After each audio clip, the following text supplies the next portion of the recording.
You see those swords they forged? Damn. Yeah, Norn do good work. I'd like to believe we're living through a natural process, but But that doesn't mean we shouldn't fight it. Our resistance may play a role in the rebalancing. exactly. We have to follow our instincts and let the spirits show us the best way. Part 114. We are here outside Ayre's Lodge on the borders of Holbrack, admiring her statues and her sculptures. I don't think we spoke to either of these two, so we got Somke and Bega here, who say Ayre's sculptures are wonderful, but I wish she was still adventuring. The dragons are still out there. I wonder what she's waiting for. So Ayre is a great, character and hero that a lot of people revere and care greatly for, particularly among the Norn. She's got this wonderful legend. However, she's also kind of got a bit of a reputation as sort of a has-been, if you will, because she's not doing much anymore. She had all these great stories and legends, and now she's just kind of here. And this guy's remarking on that a bit. Maybe it's a clever play, we say. She could be biding her time for a big comeback. You may be right. Or maybe she's looking for the right adventuring companion. Wouldn't that be something? Ooh, stop listening to rumors. She has Garm. What else does she need? Oh, maybe us? Hey, who knows? Bega. We already fought alongside her once. Maybe she was impressed. Hey, you're the Slayer of Isormir.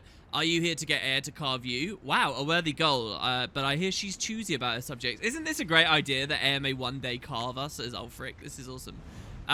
She hasn't met me yet. She's clearly willing to carve someone worthy of her talents, and that someone is me. Alright, well, good luck with that. I'll keep an eye out for your Erstegalkin original. Fantastic. So let's head on in. It's so warm and lovely. Still, Garm. You know I can't carve your image properly when you're wiggling. Oh, this stone isn't right. It'll never... What's that, Garm? Someone's coming? Very well, we'll leave this alone for now. Perhaps the next stone will be better.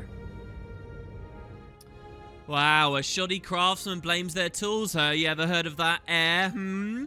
I love this. So we come along with Bertolf, our little white wolf, next to Garm, who is standing so stoic and stable there to be carved. But I guess it's not going too well. Because, yeah, there is no sculpture of a direwolf, I suppose. Anyway, hello, Ayre, once again. It's good to meet you. As we, in less adrenaline-filled scenario, can talk a bit more. It's good to see you again, Slayer. You look troubled. What's wrong? I've been to the Jotun caves near Grollenfjord. They're worshipping the elder dragon Jormag. Jotun are fanatical about their old ways. They wouldn't worship Jormag. Unless... What do you know about the Sons of Svanir? I know they're the idiots who embrace the ice dragon as a spirit of the wild. From what you saw, so do these Jotun. There has to be a connection. There are Sons of Svanir near Hirbat's camp. They might be involved. This is definitely worth a Slayer's attention. If you're willing, Garm and I will meet you there. Let's see if we can persuade the Sons to tell us what's going on. That sounds perfect. Erstegalkin, side by side with the Slayer of Isormir. The Skalds will sing of this for generations. Careful. Skalds also sing of noble hunters dying grisly deaths. But with Wolf's help, we'll give them something better. See you there. Alright, fantastic. So, with the Weapon of Legend complete, we can select our reward. I guess I'll go with Duelist, Studded, or Rawhide. I'm going to go with the Rawhide. And yeah, we can move on. We're actually going to go on a little bit of a quest with Ayre. It's good to see you here. She says, are you ready for this challenge, Slayer? We need to confront the Sons of Svanir near Herbad's camp. Alright, well, I'm ready. Let's move. Garm won't, unfortunately, interact with us anyway. Sometimes you can press F like on a dog and it will play or something. But yeah, also inside, you'll notice that there are a couple of other things going on. She has another sculpture going on here. Which, I don't know, I feel like sometimes you can interact with, actually. Maybe when we come back later, we'll be able to. But there's also this one here, Einar Cliffstrider, as we wander over. Einar Cliffstrider, stalwart guardian, father of Erstegalkin, fell with honor at the Battle of Ice Crest. Who dares wins. So, there's a lot of really cool things here. First of all, this end makes me think of Only Fools and Horses. I don't know whether it's a specific reference, I seriously doubt it.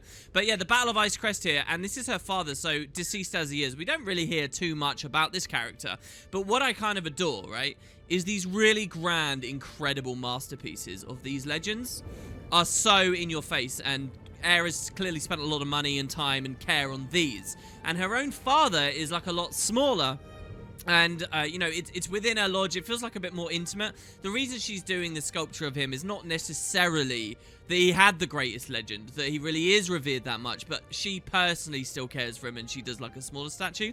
But the fact she chose to do a moderate one rather than put him on some pedestal of being equivalent to these others, I think says a lot about the Norn and what they truly revere and care about, you know, in life. And that, you know, not necessarily blood is everything amongst legends, though. You know, Guild Wars 1 dealt with that to a certain degree as well. Alright, so anyway, we want to meet Air outside of the Sons of Svanir camp. Once again, guys, we're actually going to go back to the Hero's Moot, and this time we'll be going south, back towards where we ran with the wolf before. Just on our way out of Holbrook here, this would be the entrance to the Wayfarer Foothills. It might be kind of cool to take a quick second and check out one of the other massive landmarks in Holbrook. We're currently around the back of one of them. You can't see because of the cliff here.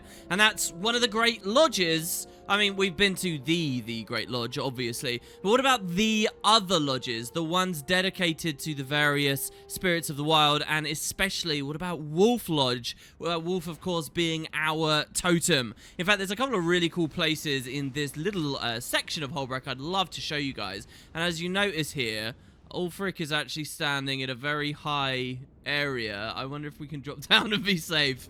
That I just got to show you. So in we go. There we go. This is it. And yeah, so this is Wolf Lodge. This is a place, presumably, we spent a lot of time. I really, again, I've said it before, love how, and look, you can see the face of a wolf up there. I love how, as the Norn, you really do feel like you've jumped and climbed into someone else's life. And now we're controlling a character that had existed on Tyria for so long. I mean, to a certain extent, you feel that way a lot with humans, too. But I feel it so much on Norn. Yeah, as we walk in, check it out. You've got Fasilf Jortherson, a man who says, "Greetings, Slayer. I'm pleased that you're one of Wolf's favored. Did you know my services as speaker for Wolf or keeper of this hall?" And we can say, "Well, tell us more about Wolf." He says, "Of course, ask and I will share my knowledge. What qualities are associated with Wolf? Wolf is dedicated to brotherhood and loyalty. He is the bond that cannot be broken. He keeps us together in the face of impossible odds and reminds us that we never need fight alone." This is brilliant. I could just see how it's a wolf, you know, Norn that rises to prominence as commander of the pact, right? I have questions about you as well. He says, "I'm a servant of Wolf, and I stand before him, eager to prove that I am worthy of the calling he has given me." Well, hold on. How did you become the speaker for Wolf? "When I reached manhood, I heard Wolf's howl strongly in my heart, so I went to the hall to fully learn his ways. In time, Wolf chose me to be his speaker." This is so interesting, right? I love the idea of getting more nitty-gritty details about exactly how the Norn arrange stuff like this. Amazing. "Yes, one cannot be anything but awed when a spirit calls to them." And we can go even further. "What offerings most please Wolf? Wolf welcomes any prey taken during a hunt, but especially the prey that has proven challenging enough to require it to be slain by a pack." Look at this. It's almost like he's got like some work in progress dialogue about a bounty system that never ended up in the game or something, right? I have some other questions. Oh, I'm more interested in you. I guess this will just take us back to the other thing. Why do you feel the need to prove yourself? You are the speaker of Wolf, after all. "I was apprenticed to Ulrich, a beloved and wise wolf speaker who died far before his time. He was still teaching me the responsibilities of the calling when it happened, and I have much to live up to." That's lovely. And then finally... no, I guess that's it. That we've asked him everything we can. But yeah, so this is Wolf Lodge, right? And as we wander around here, I'm somewhat reminded of being an Asuran and headed out towards the Hinter Labs in, you know, Metrica Province, and finding those labs and finding your old dusty desk. You know, it's like, oh, your character spent a lot of time here. You're just not familiar with that chapter of their life. Well, we kind of get a similar feeling here. Look at this amazing, glorious bed. I like to think that this might have been ours. Obviously, we have our home in the Hunter's Hearth, you know, in the Great Hall. So exactly how often we would spend time is up to us. But some of these characters do speak to us and sort of recognize us. There's a real, like, sense of familiarity there. "I have no time for games. State your business or go Lisbeth away. Fleister. This is a bad time to be trying. "Greetings, Ulfric Romkerson. Your legend has been reaching my ears. I'm Lisbeth, a veteran of 7 great hunts, and I have the scars to prove it. 7! Greeting." I wonder if she's there in the instance right at the beginning of the game. "Where's all the brawling? Not here. The Wolfborn are hard at work, keeping trouble at bay. They're never far, and it eases my mind." I feel like I've got to be really careful here in how we describe this.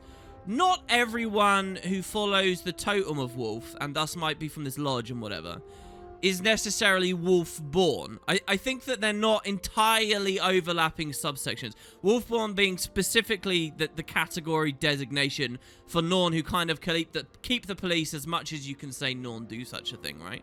Anyway, so, you know, she's here. She talks about them as almost a separate thing, right?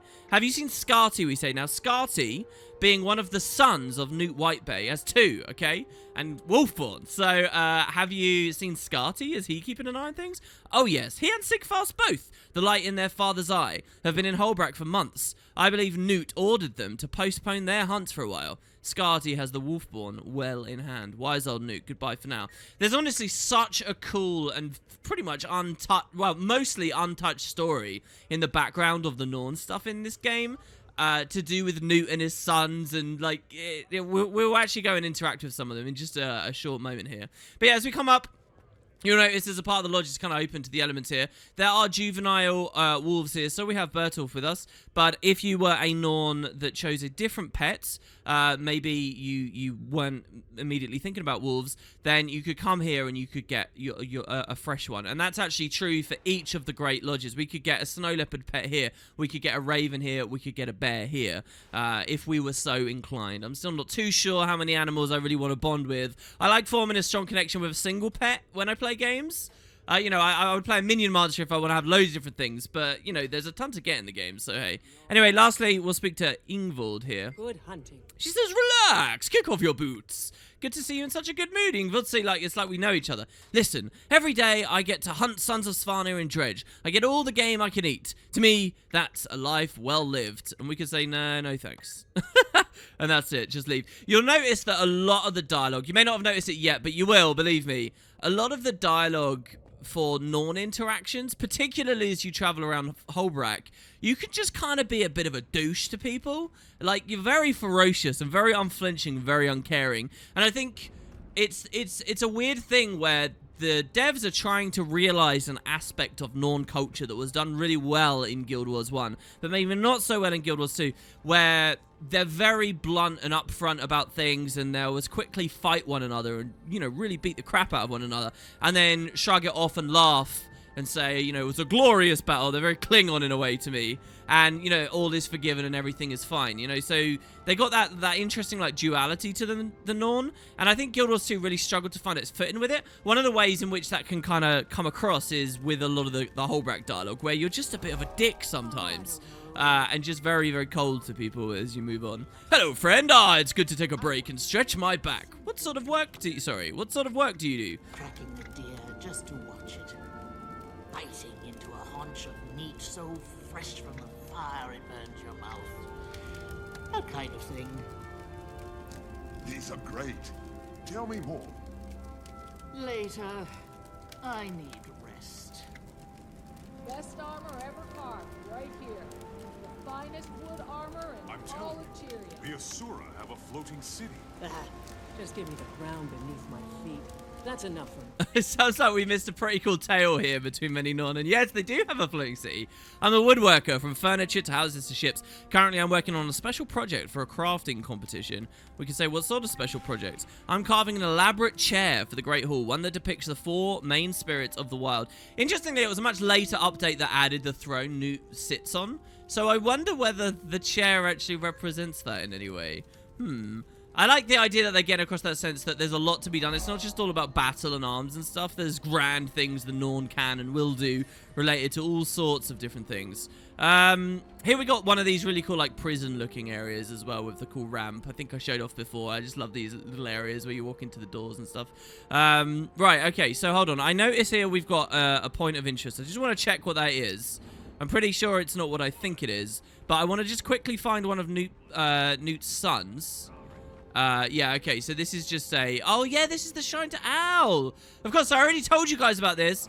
Owl, unfortunately, a spirit of the wild, no longer with us. Very sad, and there are a few marks of it around. The idea of another Guild Wars game set between the two, I love the thought they would depict the fall of Owl. It's like one of these really massive events we never got to see as a player base because it happened in the 250-year gap. So you got Owl, but then also, look, there's Wolverine and Ox, who amongst the community people very rarely ever talk about because Owl has a lot more prominence. But these are shrines to, well, spirits of the wild that tried to get us to the south, but may not have made it themselves. This shrine is dedicated to Owl, who was devoured by Jormag. Although spirits have been missing before, Owl has been destroyed forever. Remember Owl's sacrifice. What comes next is an assault on the senses, a flurry of feathers, a scream into the maw of oblivion, a creeping coldness. But one sensation towers over them all. Hope. I mean, what is happening to the Norn there when they do that, right? Oh my god. So we've got Owl there, a beautiful thing. We've got Wolverine. This shrine is dedicated to Wolverine, one of the spirits who gave the Norn time to escape Jormag's rise and find safety in Holbrook. Remember Wolverine's valor. There's a vague emptiness of something lost and perhaps unable to ever be found again. Perhaps that one. So what, are we suggesting that Wolverine's just missing? In a Guild Wars 3, would they have found Wolverine and Wolverine is one of the great totems? This shrine is dedicated to Ox, one of the spirits who gave the Norn time to escape Jormag's rise and find safety in Holbrook. And we can remember Ox's bravery. The thumping sound of a heavy animal running can be heard, but it swiftly disappears beyond the reach of any senses. Oh, fantastic. We've even got like these other, you know, torches and things here, but I don't think that they're necessarily looking at anything else. There's a little kid here called Gamal. You look tough. Welcome, friend. Come, pay tribute to the lost spirits who made sure we could make it to Holbrook. Tell me the tale of the lost spirits. Ages back, when our ancestors roamed the north, the terrible dragon Jormag threatened to devour us all. And the spirits of the wild guided us to what would be Holbrook, we say. Whoops, I said goodbye to the kid. And the three stayed behind. Ox, Wolverine, and Owl.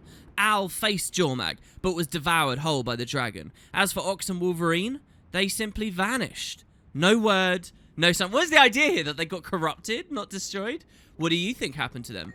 On joyful days, I believe they're still out there. On days where I despair, I think of them gone like Owl. But either way, I will revere them. Look how much stuff there is for the devs to play with the Norn in future stories. If they were slain in battle, they weren't worth following anyway. I expected more from our kin. You know nothing of sacrifice or of the grandeur of the spirits. Leave!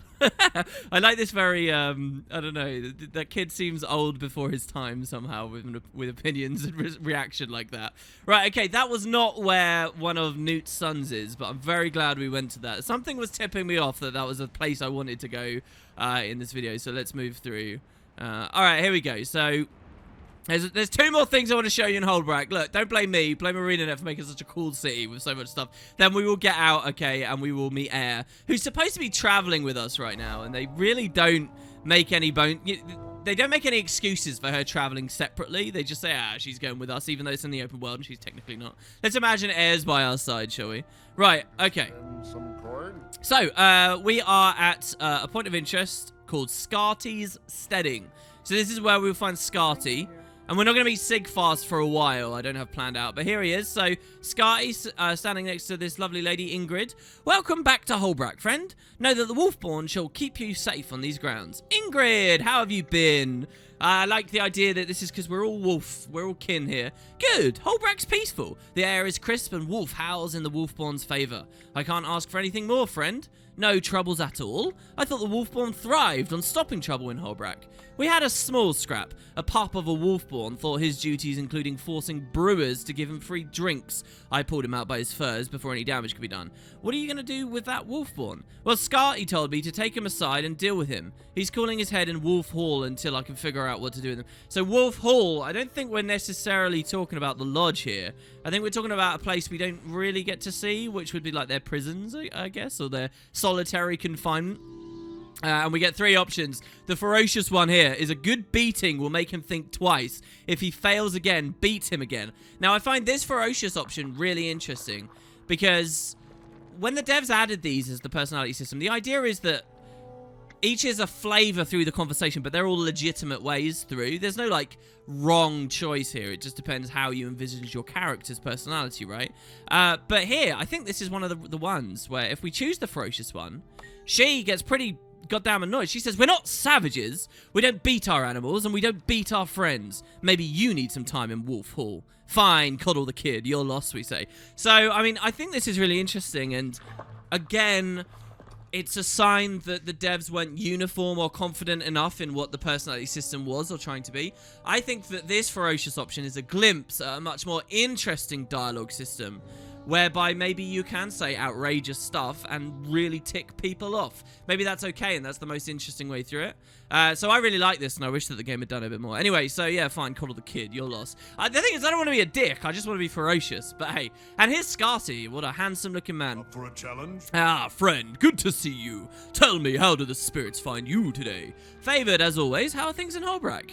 The sons of Svanir are always around, and the dredge south and east of here linger like a bad cough. Still, we're in good spirits, especially my brother. It's interesting he says dredge east, because we don't find too many dredge east. We find a lot of dredge west, towards Lorna's Pass, certainly. And definitely south. South is Dredgehaunt Cliffs.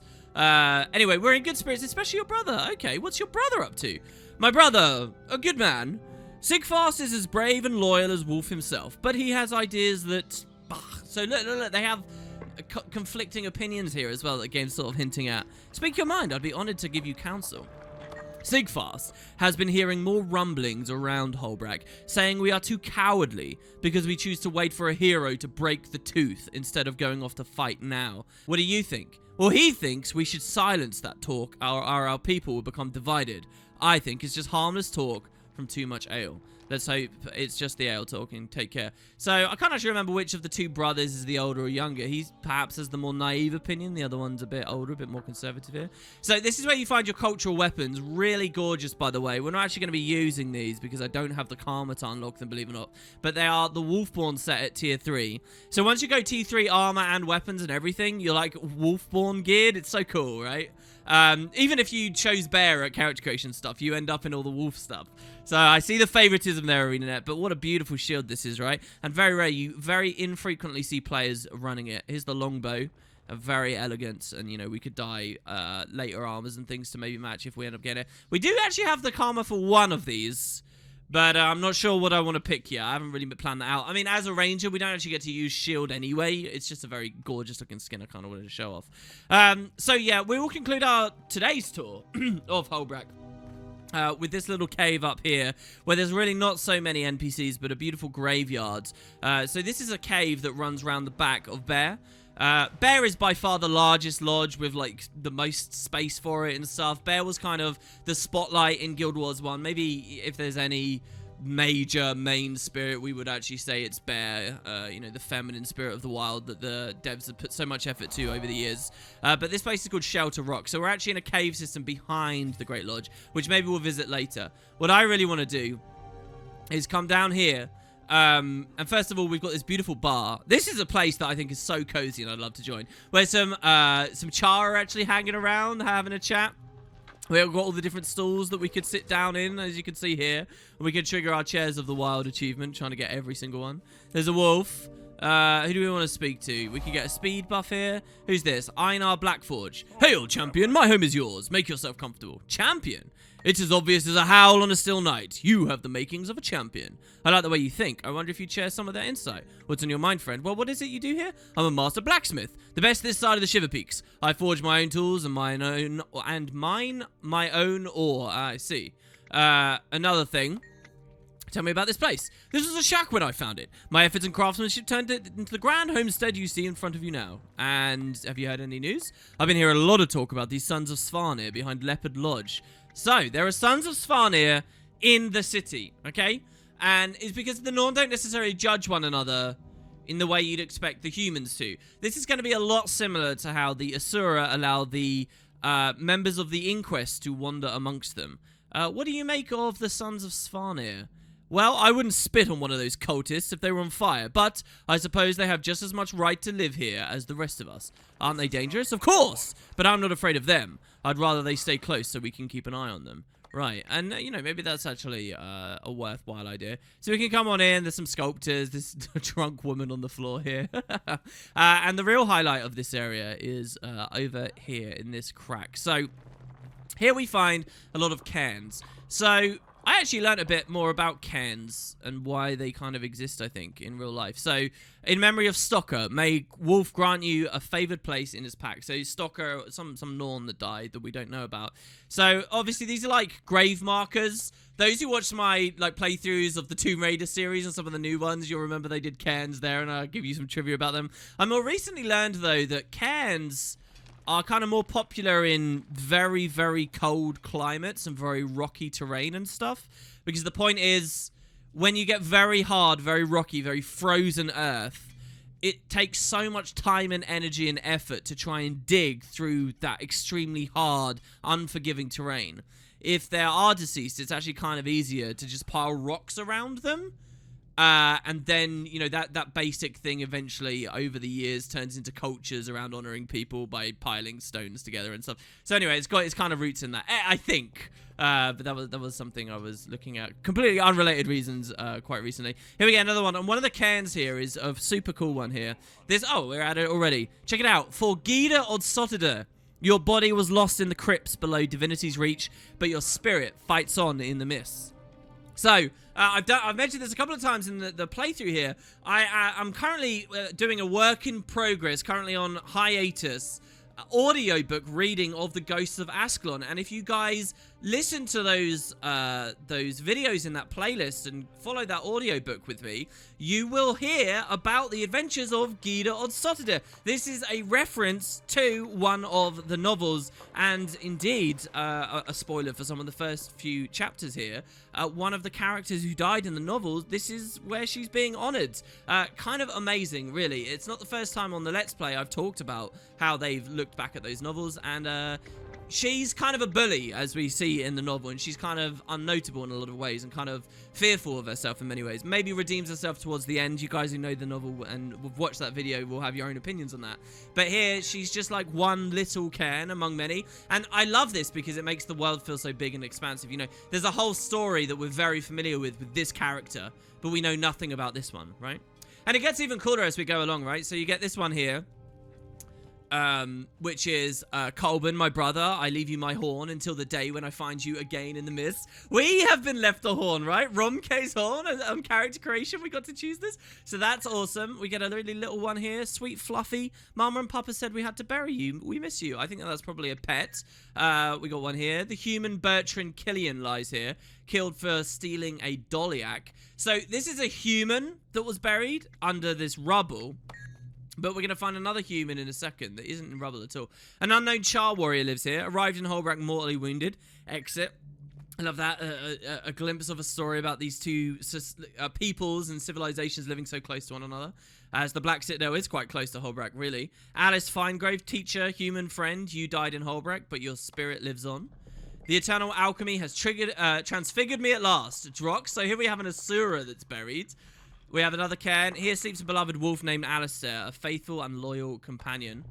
I'll tell you, there's a bit behind the scenes here. I wanted to name our wolf Alistair, and I was going to maybe tie it into this when I was looking at Holbrook, trying to find inspiration for things, but I decided to go for Bertolf in the end. I couldn't find anything intelligent enough to connect the two.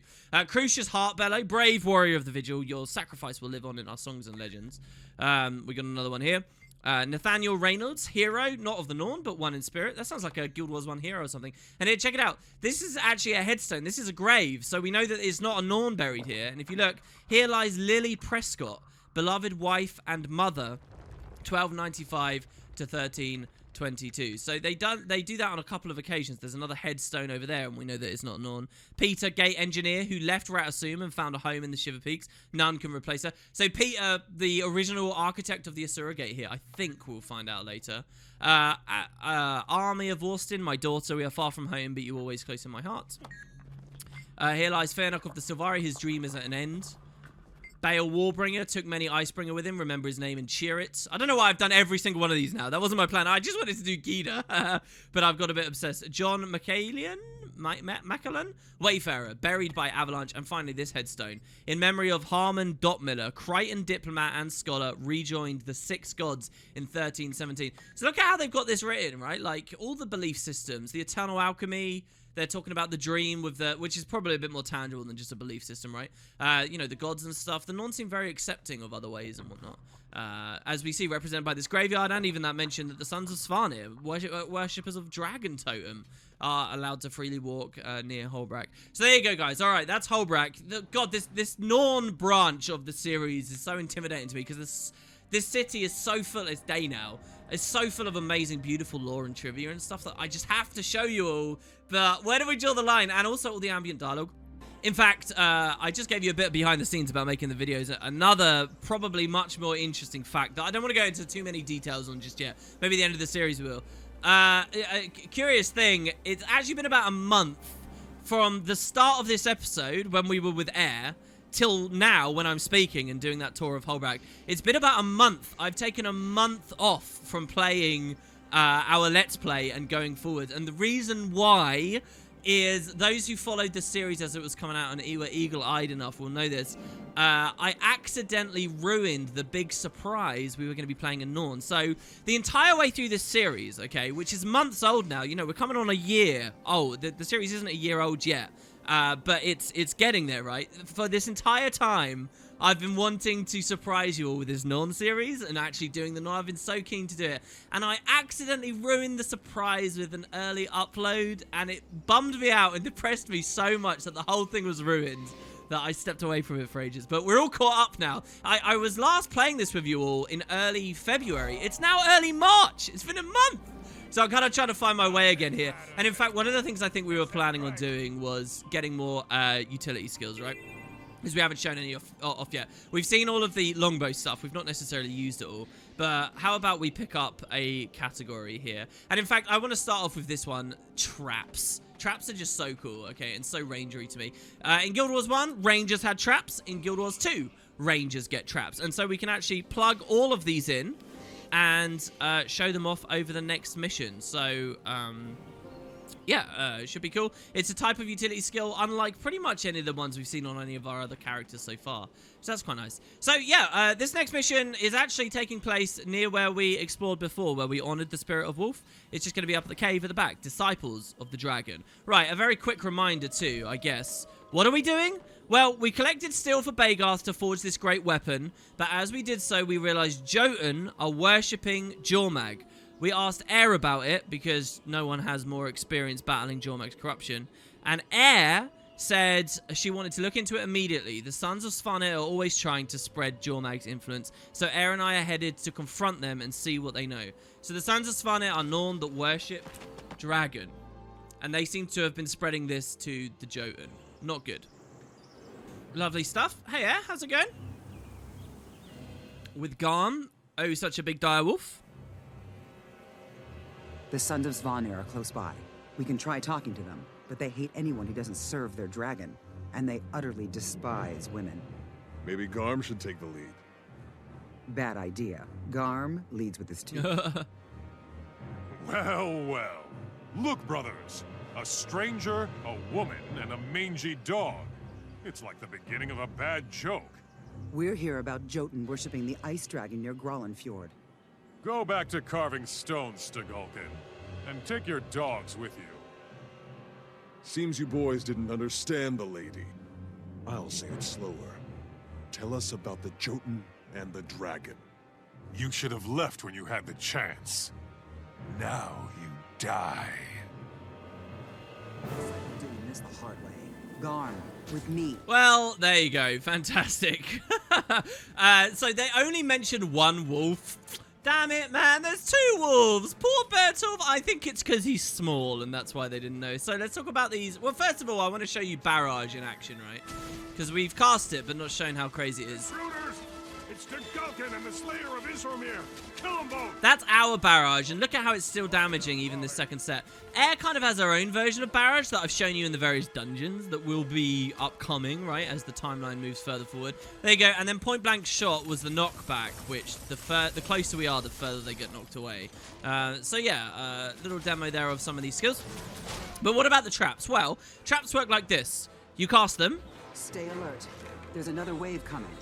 And what they do is they create an AoE on the ground that gets triggered by enemies. The healing one, though, gets triggered by us. So I walked in it and I created this healing spring that gave us regeneration and cleanse condies and stuff. But here, so for example, if I drop the spike trap, it creates this circle. Now, the enemy doesn't see the circle or know anything's up there. But if I walk back, the guy walks into it.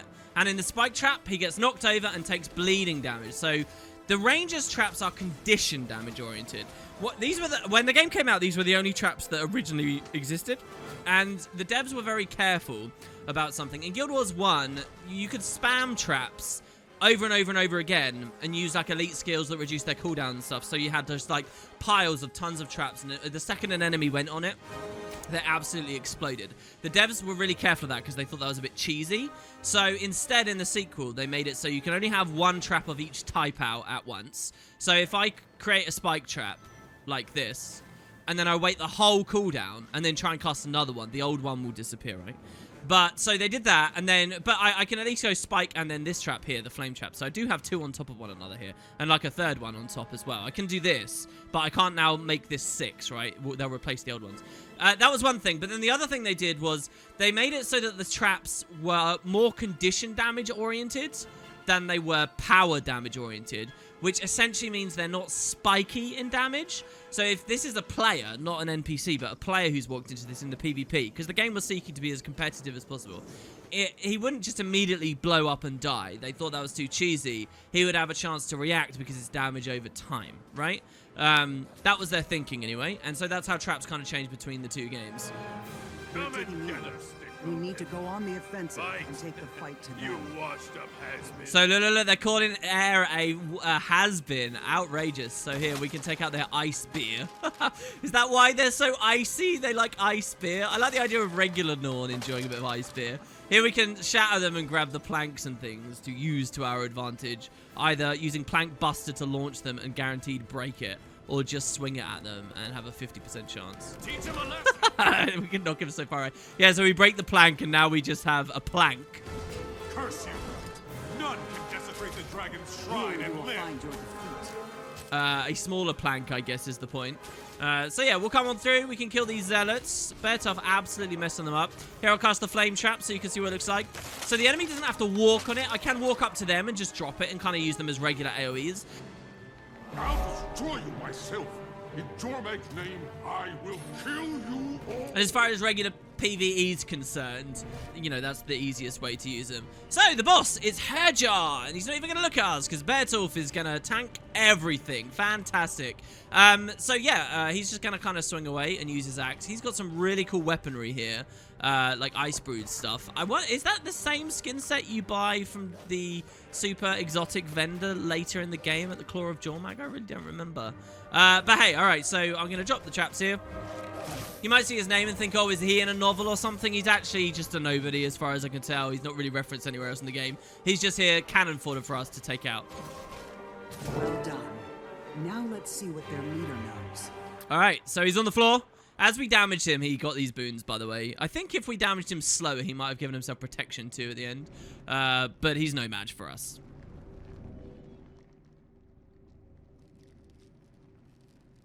Start talking. Tell us how you converted the Jotun, or we'll whip you through the streets of Holbreck with a lash made of Air's braids. You wouldn't dare. I'd be slaughtered by my own comrades. Then tell us what we want to know. All right.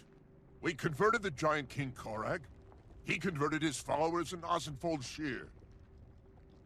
This Korag sounds ambitious. The Jotun haven't had a giant king for centuries, and the last thing Holbreck needs is one that worships Jormag. Drag this fool to Holbreck and give him to the Wolfborn.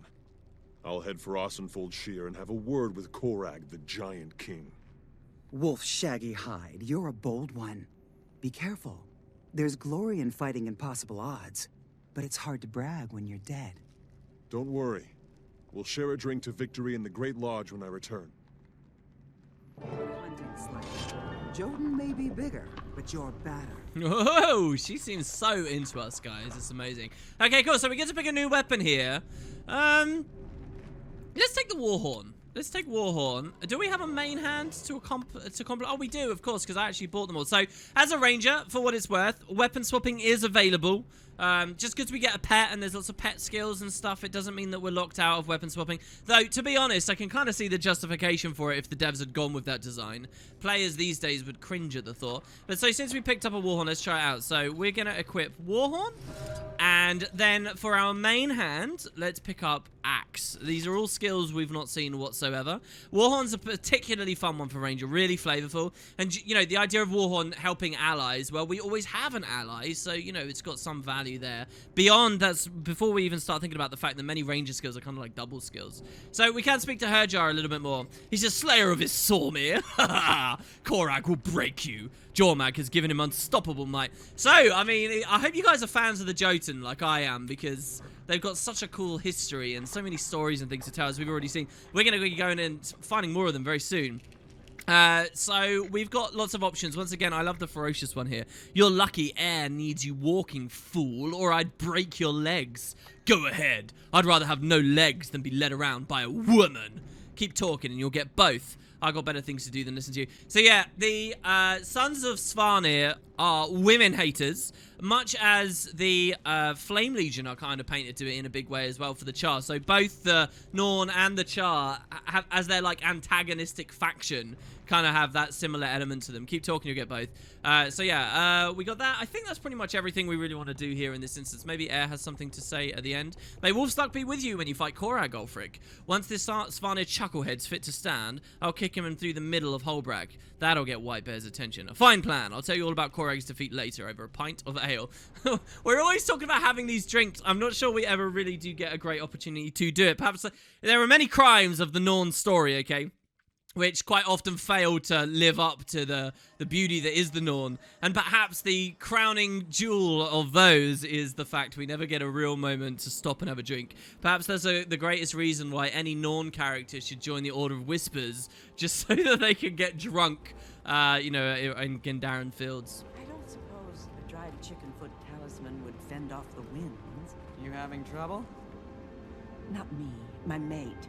Perhaps if I ground one up and fed it to him? You could try, but I don't give refunds if it makes the problem worse. So we're at a really cool part of the game right now, to me. This is that moment where you move away from the super newbie stuff, okay, which is this general section. You can kind of think of this as the equivalent of the areas around Shaymore for humans. We're actually going to go deeper in to the world now. We're going to leave the greener, more verdant places. And it's a really cool moment because there's actually two routes we could go. If we instead walked back up the cliff that we started the game at, you would find the body of Isormir there. I'll try and get some footage, maybe a Vista or something for you. Or there's even a skill challenge. But I like this pass even more. And really, it's because I have a very fond memory of coming here before the game even came out, when I went to a convention to play Guild Wars 2. Before its official release in 2012. I'll tell you guys in a second. Let's speak to the scout. The promise of adventure calls us north, but it takes a fierce and wild heart to survive outside of the sacred valley. When you're ready, test yourself against the untamed spirit of Hair. If you can outlast her metal, you may have what it takes to weather the challenges of the frontier. It's interesting that we get a scout really just for one harm. But yeah, this event here, look, it's up. You see this roadblock that the Sons of Svanir are building? I think the event is just triggering. Use our road. Cost you 10 gold. You don't own the road. I won't pay. You'll pay. One way or another. So there you go. Clear the roadblock built by the Sons of Svanir. Now, this pathway, okay, and this event with, you know, these Sons of Svanir that build this roadblock. This was a very special thing to me. Way back before the game came out, there'd been a developer interview in quite an obscure place where they were talking about this map that players hadn't seen much of, and how if you went far enough north, there was this cool event with a frozen lake and stuff. That it was a lake and it froze over during a certain meta event with a certain boss, and there were all these fun things going on. Now, we'd heard about that in an obscure interview, but we'd never seen it. And I took it upon myself to go to one of the gaming conventions that came here to the UK and play Guild Wars 2 early and get footage of it for everyone. So I went to the convention. I hooked my hard drive up to the PC. I asked one of the workers at one of the demo stations if it was okay. He said yes. I started recording. I even got the ear of the game director at the time, a guy called Colin Johansson. I asked him about it. I said, is it viable? Is it feasible for me to get here? Basically, with the demos, you could only play about an hour on the show floor before then you got kicked off and someone else had to. So I had the job of being a complete noob at Guild Wars 2, trying to level high enough to get through this pass and go all the way north to this thing. Needless to say, I failed in my ambition in the end. But I always remember very much getting to this roadblock and imagining what was beyond, because all of a sudden stuff was getting a bit too dangerous, a bit too high level for me right as I came out of the game, and I had to kind of go back. There was actually a sad story by the end of that, because one of the workers at the convention stations saw me with my hard drive hooked up and freaked out, thinking I was like trying to steal the client and do all this dangerous stuff. And contrary to what the other person had told me, where I'd been given permission to do it, this other guy gave me a right bollocking basically, and told me I wasn't allowed to film anything, and got the hard drive off, and I was you know, I was made to feel like a naughty little boy at school, and I was been proper scolded, and I felt really bad and like lame about the whole experience, because the guy that was shouting at me and like was you know, really angry I'd done this thing, was a guy I'd seen on footage from all these other conventions and things, and that I actually quite liked. And now to him, I was just this douchebag, basically, and I remember always being very disappointed in that. That was actually while I was Let's Playing Guild Wars 1. I was in Eye of the North of that, as that was all going on, and I did a very sad YouTube video saying, oh, guys, I'm sorry, but I've got no convention footage for you. I remember that was one of the very, very early videos I did purely just about Guild Wars 2 outside of the Guild Wars 1 LP, and I was like in the Maga Stones in Guild Wars 1, and now here we are many years later, and we can finally go north through the pass. To meet with the Jotun in Echoes of Ages Past. Look at this concept art. This feels like Africa to me. I don't know why. It's so cool, though. All right, so here we go. What do you guys have to say? Are you going to chew my head off? You all seemed pretty dangerous a second ago. Where is Korag? Your giant king is a weakling and a coward. I challenge him to single combat. You're not worthy to even speak his name. Run while you still have legs. Korag rules these mountains. All Jotun behind his iron fist. If I need to kill you and every other Jotun here to get Korag's attention, so be it. If you truly wish to be tested, the worship stone behind me is an ancient and holy relic. Its power judges any who touch it. Fail and die. Touching a rock earns me the right to fight Korag? Walk away, while you can still mock death. Otherwise, we'll mock your smoldering corpse. Tell Korag to prepare for battle. This won't take long.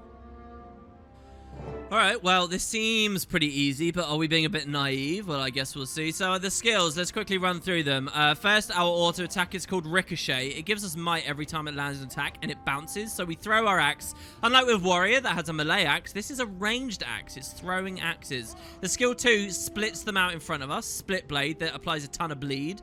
And then lastly, there's another thrown axe. We won't really see the animation until there's an enemy nearby. But it throws an axe that explodes on the enemy with ice. We could trait it as well to make it stronger. And then also, it will make Bertolf apply weakness. In fact, if I throw the axe, you'll see we give him a buff, Enfeebling Strike, you see. Next attack inflicts weakness, so that's quite nice. That's axe. And then Warhorn. Why is that Norn approaching the worship stone? And why are we allowing it? Because we could use some entertainment. Well, Warhorn I'll have to show you when we find some enemies, but check it out. So, these guys don't seem very keen on us doing this. Worship Stone. I like that we've seen a lot of stones like this just ambled around in the mountains, and we knew that they were of the Jotun, but it's very rare that we actually get active Jotun around to describe to us what it's all about. And obviously these are primitive people, a shadow of their former selves, but they still know something about some of these. And if we touch...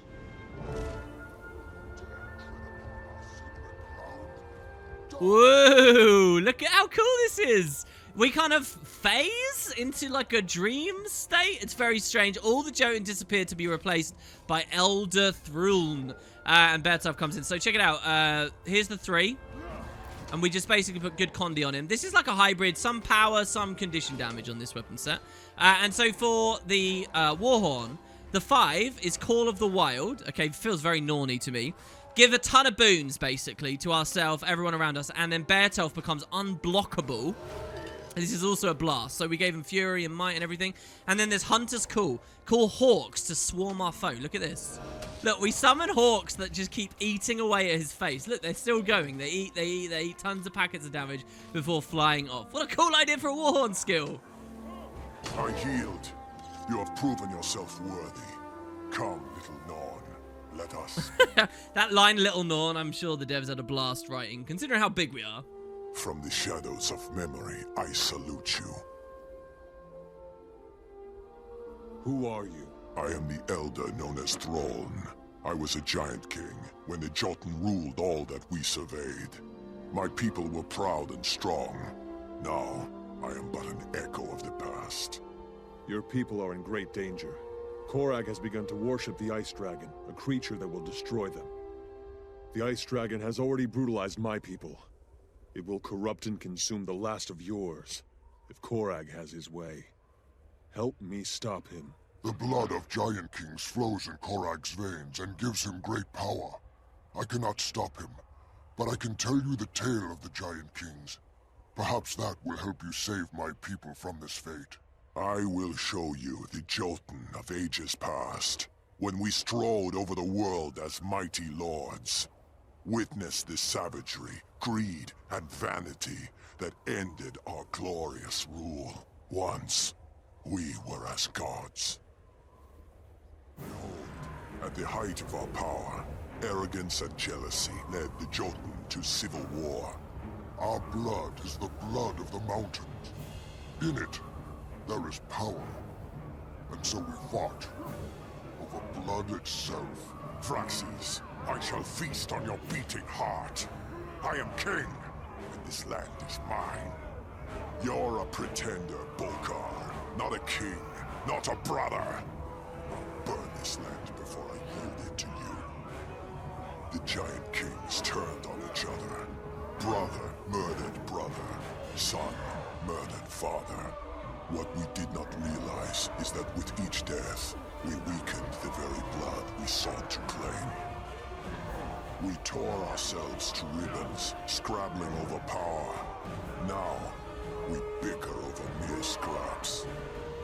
If Korag sacrifices his people to the Ice Dragon in his lust for power, our fall will be complete, and the Jotun will be no more. All that will remain is empty markings on snow-covered stone. Nothing happened. No flash, no fire. No, I felt the stone's power. Something happened. We just didn't see it. This instance is amazing, man.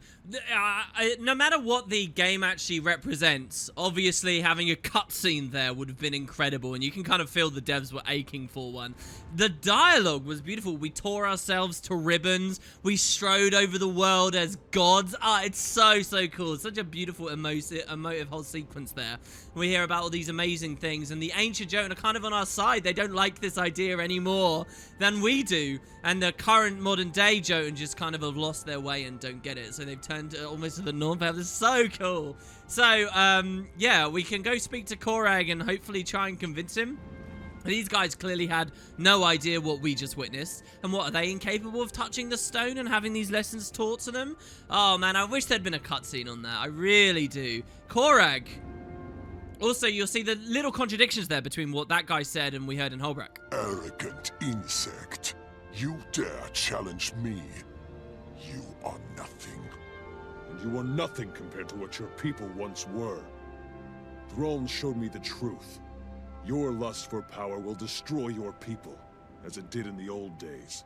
I came to challenge you, but for Elder Throne's sake, I'm giving you this chance. Reject the dragon. Your people have already suffered enough. Pity from a Norn. I expected more. Jormag will give us the strength to restore our glory. We will rule the mountains again. The Ice Dragon makes slaves, not kings. Ask the sons of Svanir where their glory is, and you'll see that you've been lied to. I will go and demand Jormag's blessing. When I return, I will show you the power of my faith. I challenge you to do the same. Done. But I warn you, be wise as well as strong, Korag. If you insist on serving the Ice Dragon, I will cut you down. Alright, pity from a Norn. It's so cool because, like, why? They're so much bigger than the Norn. Why would they care for pity from them? Do you think humans would accept pity from them? It's kind of weird because the Asura would don't care to be pitied by any other of their contemporaries who they consider beneath themselves. But here we see an interesting twist on things. So Korok says, go, acquire more power if you can. Until then, the mountain does not acknowledge the insect. Be gone. The mountain does not acknowledge the insect. I think that was an interesting example where it would have been nice to have a cutscene earlier, by the way. Some of the floating dialogue boxes, the dialogue didn't match which was actually said out loud with a bit of trivia for this mission. But yeah, I'm going, but I'll be back. So we've kind of challenged one another to like a duel almost, it seems, where he's going to go off and do his thing, try and become more powerful. We're going to do it. And when we meet again, we will see who's better. We'll seek to fight one another. Kind of cool how you can see where the Jotun ideals cross with Norn, and we have this kind of formal match, this kind of formal showdown, and that very much I think speaks to the Norn experience. So I kind of like the idea that the devs picked this as a story. But yeah, so there you go. We're going to return to Air now, and we are going to see how she can help us in preparing for this upcoming conflict. We're going to get a really cool choice as well. And then that will actually conclude chapter 1 of the Norn story. There's a couple of chapters obviously to show off, but we're already a good chunk through. I hope you guys have been enjoying. Thanks very much for watching. And next time I'll give you more interesting, cool stuff in Holbrook as I find my feet after this long break recording. You guys won't have, you know, seen the break, hopefully, because the YouTube videos have been consistently going up the whole way through. But yeah, man, it's cool to be playing once again, and yeah, hope you guys enjoyed. See you next time.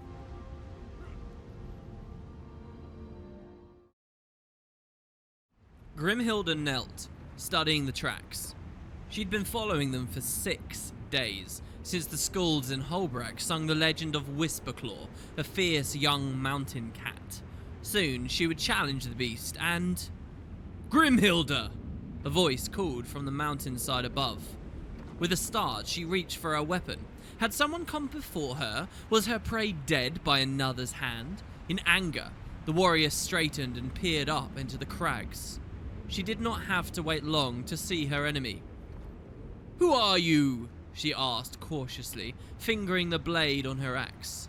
If this stripling had stolen her prize, she would make him pay. With pain. "I am your death. Walking." The youth stood on a high ledge, balancing effortlessly. 4 years ago, you cheated my father of his life. I am here to avenge that debt. I remember you now. Grimhilda stepped backward and swept her axe from side to side. Your father was a weak little thing, as are you. I should have slain you as a child, but that old man talked me out of it. No matter, I will deal with you, and when I return to the Great Lodge, I will end that relic of a storyteller as well. The youth snarled, eyes bright with cold, bitter revenge. You've come here to hunt, he said, but you're the one being hunted. It's 6 days back to Holbrook, over ice and snow, with no safe haven, no lodges or campgrounds along the way. You think to fight me, she laughed. Kill me, Grimhilda the Ferocious, the mightiest axe-wielder among the Norn? You will die, mewling like a kitten, young one. You're not powerful enough. You're right. I'm not powerful enough to face you on your terms, so I'll face you on mine. The young hunter smiled wickedly. Snow Leopard trained me in stealth and tracking. She also taught me to steel my mind against slumber. I can go 5 days without resting. I'll die after 6, but I'll do it if I must. But you have to sleep sometime, and I'm willing to bet my life that you'll rest before I do. Grimhilda stared at him, the blood draining from her face. You would kill me in my sleep. I will wait until my prey is at her weakest, and then I will strike. The youth hunter smiled grimly, and by Snow Leopard I swear, you will never hear me coming.